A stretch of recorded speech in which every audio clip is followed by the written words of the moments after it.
Liam, I know that you wrote in the Irish Examiner about the possibility of Brian Kerr coming in, I think at underage level, because of what he achieved in the past and because of his knowledge of the game in this country. If you were weighing up whether or not we need a change at this stage, where would you come down? Well, a bit like John, it's not an easy call, and Martin's done enough to stay on. What he done is entirely acceptable with the level of players we got. Well, I think what's been disappointing is how he's gone about getting results. That's been disappointing for me. But on the other matter, Eamon, I really think we need to address what's happening to the development of younger players in Ireland. And I think what the FAI have done since Brian Kerr's departure, Brian was the technical director at the FAI, and then, of course, he got the job after some really unbelievable results with the underage teams. He got the job, and then that didn't work out when he was the manager of the national team, and there was a split then.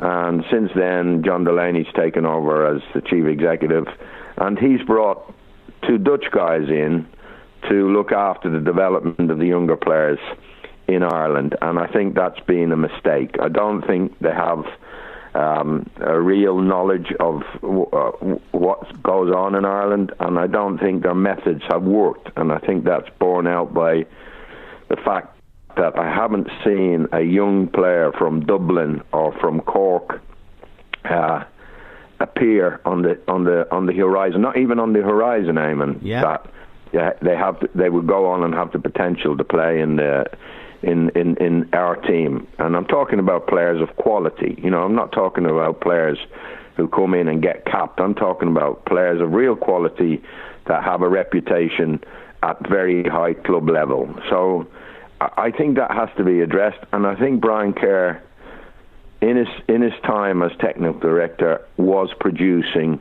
and was getting results. And since then, we've had two Dutch guys, and I have a feeling it's a bit like dressing up a window, that it looks good, they have CVs, they have track records of having worked here and there, but they really are not suitable to what's needed in Ireland. And we can have any manager you want. You can have Mourinho or you could have Guardiola, but if you don't give them the material to work with, you're not going to get the results that we would like to get. So that's my feelings about things. Yeah, I would just say, and it's important to say, that Brian, nurtured a youth team that did really well, and it was Damien Duff and Robbie Keane and Richard Dunn, really, really good players.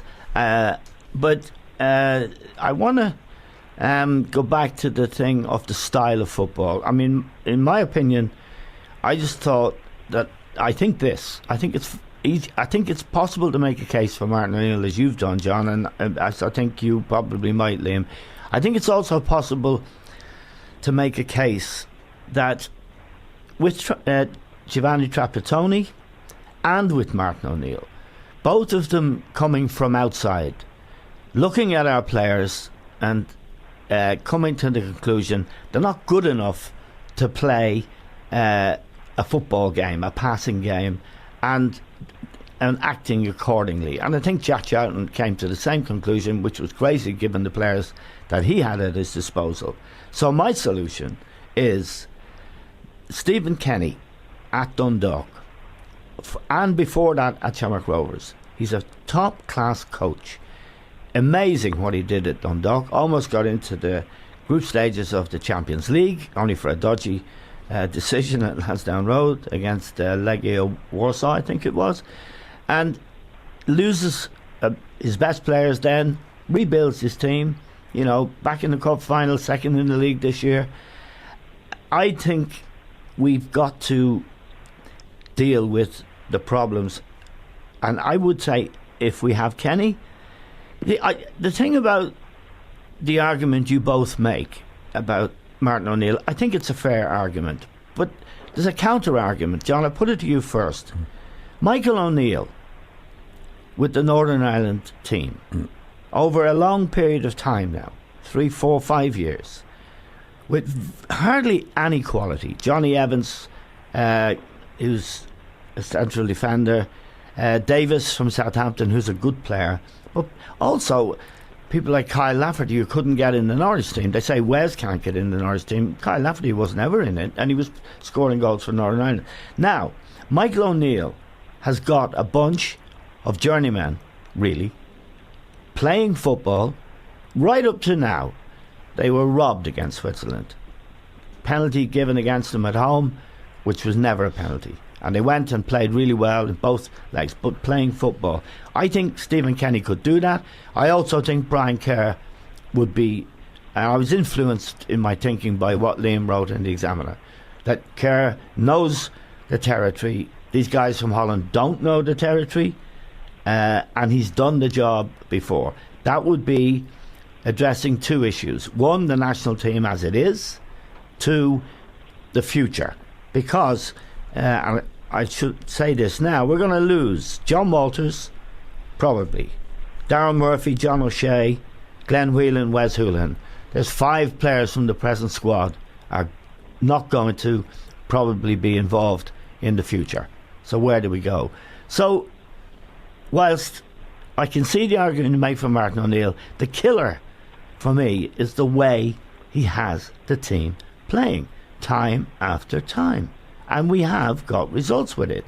But it's just dead. I mean, people were streaming out of Lansdowne Road in disgust half an hour before the match ended last week. Sick of that really up and under stuff. Well, I think they were gone out last week. In previous matches they weren't going out because it was an unbelievably bad result, a humiliating result. And that's the first one he's had. Since he's been in charge. Yeah. So obviously the fans were streaming out. Now there's a good few questions in your statement there, in terms. I mean, the ideal solution, we take your argument to logical solution, get Michael O'Neill. Yeah, I'd love it. You know, but now West Brom want him. Now Scotland want him. I know, but that would be the ideal. That would be the ideal solution. It's very unlikely. So we go back to Martin again. You see. Again, we all want to see great football and we want to see results, and I believe in that as much as you do and as much as Liam does. But Martin O'Neill is what he is. And when you're going to employ... You're talking about Stephen Kenny, who's a lovely lad. I met him. He's done a great job at thing. But again, the last thing I'd want to do is to pick a manager, whether it be Stephen Kenny or anybody else, to do better than Martin O'Neill. Like when Martin O'Neill when Trapattoni came into the job, you and I think Liam were very much in favour. The happiest day of my life. Okay. Yeah. When Martin O'Neill got the job, there's no doubt you and I think Liam as well, were well in favour of him. So Martin O'Neill is what he is. So you don't know how they're going to do, I mean. You know, like Martin O'Neill I'm making a case for him to stay. I think Liam is in a certain way. So that's what he is. Now, if you go with somebody else, whether it be Stephen Kenny, you're going into the unknown. Yeah. You don't know. Yeah. You can assume, you can say, I think this and I can think that.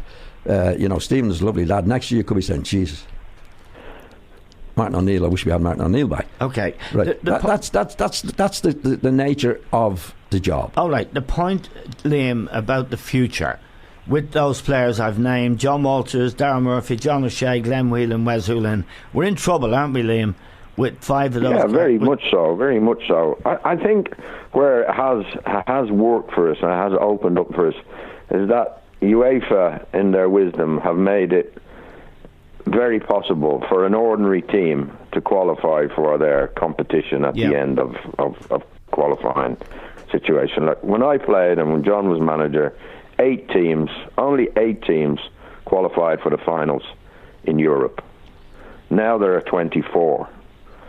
So, and some very ordinary teams, and we were an ordinary team to get there the last time round under Martin O'Neill. He did well. Because he had to finish second in the group, which he did above Scotland, and then we had to beat Bosnia in a playoff, and we did it very well. And then we acquitted ourselves very well at the Euros themselves. So he has a lot of credit, Martin O'Neill. Yeah. I don't know what's happened over the voyage of this qualifying 2 years that we've had for this World Cup. You know, our performance in Wales, everybody forgot about it because of the result, but it was abject, Eamon. We had one shot on goal, and we scored from it, James McLean. And then when we went to play in Denmark, we never even tried to score a goal, and we got a 0-0, so everybody forgot about that. But the chickens really came home to roost when we had a go at playing. When we tried to play Denmark, we couldn't do it because we'd never done it before. Everybody was unsure of themselves. So what's worrying for me on the Martins management is that we don't seem to have a way of playing that the players know what they're doing, and he's not getting the best out of the players. Like, I watched the highlights of the Premier League games a few days after watching Ireland over 2 games against Denmark. And Arthur was very, very good for Bournemouth, and he scored a smashing goal on top of a really good performance. I think they won 3-0 at home.